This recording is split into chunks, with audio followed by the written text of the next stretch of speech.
Welcome to our exploration of student perceptions of principled pedagogic practice on a pre-sessional course. I think if I had to give it a subtitle, it would be the value of visibility. Okay, we were arguing that through making the underlying principles and theories visible to students and integrating them very explicitly in the course, we have had a valuable impact on their learning. So, if we look at the first slide, you will see that our course was totally rewritten in January 2020, when we thought a few Chinese students might not be able to get to the UK, little did we know. Anyway, we took advantage of that opportunity to totally rewrite our pre-sessional course and move away from sort of a 4 skills approach to a much more integrated approach that integrated our principles and the theories much more explicitly. So you can see here the ILOs and the assessment interview. We're going to focus today on the induction of students to the key concepts and components of the course, and also how we exposed them, had them experience the procedures and practicalities of the online course. We'll also be telling you what the students thought of what we did with them, both during induction, at the end of the course, and when they were in their postgraduate studies. And we will be focusing today on ILOs 4 and 5 there. You can see collaboration and reflection, well, reflexivity we talked about. So for ILO 4, reflexivity is part of autonomy and part of self-regulated learning and portfolio assessment for learning. And then Lisa is going to be talking about collaboration, which was also a key part of our course in reading circles and problem-based learning. So over to you, Lisa. So the aim of this week was not only to induct students into the concepts and the components of the course, but also the technology that we used and the weekly flow and the different types of activities that they would do on the course itself. This induction week mimicked the course in that students had time in the morning in these grey bits to work on individual asynchronous tasks. They then had synchronous live sessions with the teacher. And the yellow represents the synchronous sessions that they had with their classmates, but without the teacher. So we used the same weekly flow and the same technology, OneNote, Blackboard Collaborate, for example, in induction week. So the bits highlighted here are what we are going to be presenting on today in terms of the principles of collaboration and reflexivity. These are the sessions that are most relevant to our presentation. So the first principle we're presenting on today is collaboration, and this was included in various ways on the course. So they had reading and listening circles that they participated in. They had a lot of opportunities to give and receive peer feedback and peer review, and there was a problem-based learning strand on the course.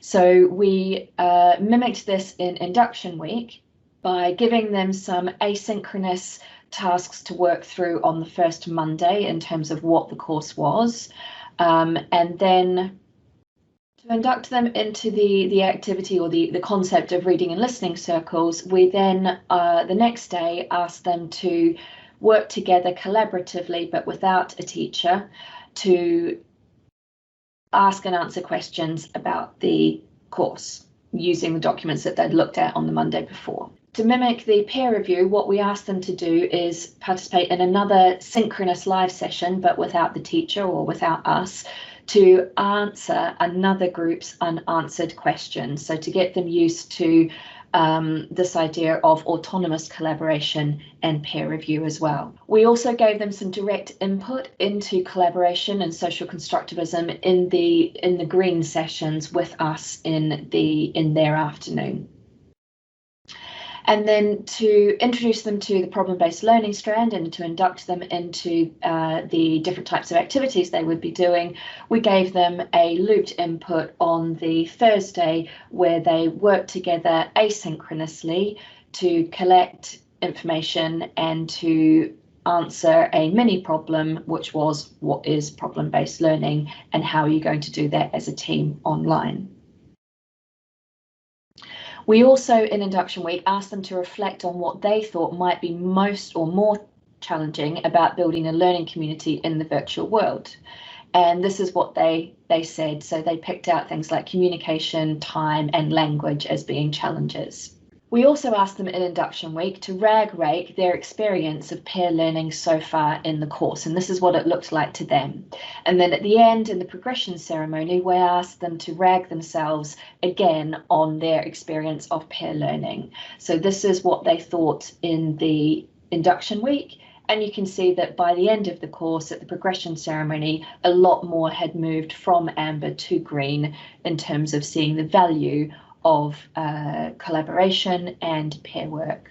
We also asked the students after the progression ceremony to complete an online survey, and this is their feedback on the value and the usefulness of the circles and the PBL strand on the course, both of which are linked to collaboration, the principle we're presenting on today. And you can see that in both cases, on the 10-week here and the 6-week here, and you can see the vast majority found it useful or very useful, which is encouraging. These are some of their comments in answer to the question what they liked on the course. And it's interesting to note, for example, here in this green comment, that they valued both teacher and student collaboration and peer review and feedback. So they did see the value of working with peers as well as teachers. We ran these comments through in vivo, and you can see here the results for the PS10, the pre-sessional 6, and a combined pre-sessional 10 and 6 word cloud. And it's interesting to note that in this combined 10 and 6-week word cloud, you can see that the word tutorials and group came out at actually exactly the same frequency, which supports what this one student said in the green comment, that they valued the collaboration between peers and teachers equally.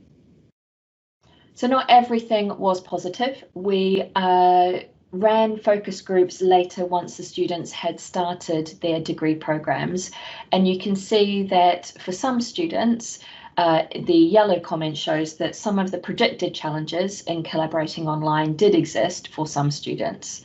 And the blue comment shows that it did depend on the individual teacher for some students in terms of them seeing the value of collaboration, and in this case, the problem-based learning strand. And this purple comment is interesting as it shows that there might have been a possible lack of alignment between our course and their degree programs, but this could have just been the online nature of courses this year. This is something that we might investigate further. And now passing over to Maxine to talk about the second principle. Yes, so I'll be talking about reflexivity. Yeah, and I'll follow the same structure as Lisa and just walk you through some of what we did in induction to prepare students for the explicit element of reflexivity that would form part of their course, and then look at what students thought. So we all know reflexivity is not something that naturally comes to many of us. We need to develop the skill, and there was time in the curriculum for regular daily and weekly reflection that was linked to key course components. So if we look at the course components, the primary one was the establishment of learning development goals for their learning development portfolio. They were helped to set their goals by reflecting on their present language ability and their target language needs, and set goals and then select work each day and each week to include in their portfolio with a request for feedback from their teacher.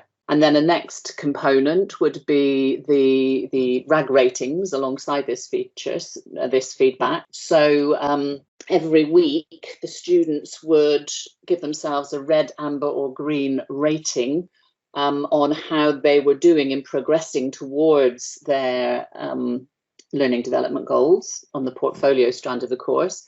And then on the PBL strand that Lisa talked about, they would also engage in reflection, RAG rating. And of course, the reflection in PBL was more of a collaborative reflection.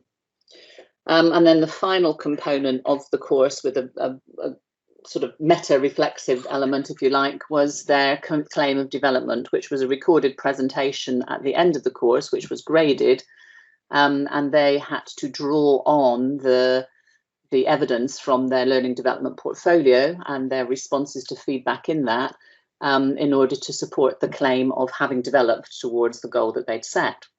So in the induction, to get people ready for this, what we did was, first of all, we had the asynchronous sessions, and as Lisa mentioned, so the grey ones there. And on the Monday, we gave them a sample of the, samples, but also information about the learning development portfolio. So a what, why, and how document, what it was, why we were asking them to do it, and how they would do it. So they looked at that in the async session. And also, we sort of recycled that information in that when they were looking at exemplars of the genre they were going to produce at the end of the course, so a critical response, a comparative critical response, we recycled the information. So here you can see a comparative critical response that I wrote as a sample, comparing two sources on portfolio assessment. So they were seeing the information again from an academic perspective. And then we, of course, got them to RAG rate themselves. We did this on the live Wednesday session when they were able to look back on their reflexivity so far during the induction week. And we'll show you, Lisa shared one that we did on collaboration. I'll share one just a bit later on the reflexivity. And then the final part, the pink part, the problem-based learning, there was, of course, a live session on the Friday when they would present their learning on PBL to get used to that group work and giving each other feedback in that. So here are some of the slides that form part of the induction. So in the Monday induction session, the first two slides there, you can see this very simple definition that we gave them of reflexivity, looking backward to move forward. And we linked this to assessment for learning and, of course, to the portfolios I've just been talking about. Then on the Wednesday session, we recycled and identified for them what they'd done during the week and asked them to record, analyse and evaluate what they'd experienced, but also linked it to the criteria that was going to come up at the end of the course and look beyond the course to their degree programme and their professional life for the value of reflexivity. And as I said, we asked them to rate themselves red, amber or green according to the criteria you can see there. And there's what it looked like at one stage of the induction. And then also on this slide, I've got some slides that we shared with the student as asynchronous materials, what we call the wraparound element of the course. And you can see, again, it's recycling what they've done with us, but making the definitions here slightly more academic. But also focusing very much on the fact that it was going to help them to pass their course by doing the explicit reflexivity that you can see there, and highlighting that the quality of reflection was something they would be assessed on in their final writing products. Oh, I'm sorry, that's actually the presentation product. Yeah. Okay, then we had the progression ceremony, so the final week of the course, where we again asked them to reflect. We reminded them what they had to RAG rate themselves on during induction week, reminded them of what they did throughout their course in terms of daily and weekly reflections and selection of work to put into their portfolio, and at the end that they'd just done their claim of development presentation. And here in the progression ceremony, we asked them again to reflect on their reflexivity and their peer learning, and we reminded them what they had said in induction. And on the next slide you can see the PS6 results, and a very nice movement there from mainly amber, 84% amber at the beginning during the induction, and then 57% green during the progression ceremony at the end of their course. After the course, we did the formal course evaluation. So this is what they said in terms of the usefulness of the portfolio and their RAG ratings, the PS10 and the PS6 students. So again, generally very positive about what was going on. And then if we just briefly quickly look at the teacher results there for PS6, a 50-50 split. You can see we have a little bit of work to do in convincing our teachers of the usefulness of students autonomously setting their learning development goals and monitoring their work through RAG ratings in their portfolios. So if we move on, we can see what they said in the formal course evaluation in terms of what they liked about the course. In the blue one there, you can see evidence of transferability. In the yellow one, you've got evidence of development. And then down the bottom, the green and the white ones are quite interesting in that there's a need for more time for reflection, which is nice. And the white one, the students are actually sort of recommending how we could increase the use of RAG rating for peer RAG rating in the PBL, which is quite interesting. And then we spoke to them again, as Lisa said, once they were on their postgraduate courses, in terms of how the pre-sessional had helped them. And you can see a split opinion there between the blue and the pink. Some liked RAG rating, some didn't. But the yellow and the purple on the right-hand side there was again clear indication that it depended on the teacher. But the green one at the bottom, general impression from all the data, I think, that the pre-sessional helped students to become more critical and, in terms of reflexivity, to be more self-evaluative. So you can see that the students valued the induction overall. Going forward, what we're going to do then is do it again. We think it worked well. We're going to do it again. We're going to invite teachers to come along. So although teachers gave us feedback saying that their induction was too theoretical and not enough practical stuff, mainly because we didn't know how things were going to work out in practice, we will give them more practical stuff. But we think if we invite them along to experience the principles in practice, as the students do on the induction, that might help them believe in what they're doing, understanding and believe in what they're doing, and therefore be more effective in sort of selling that to students.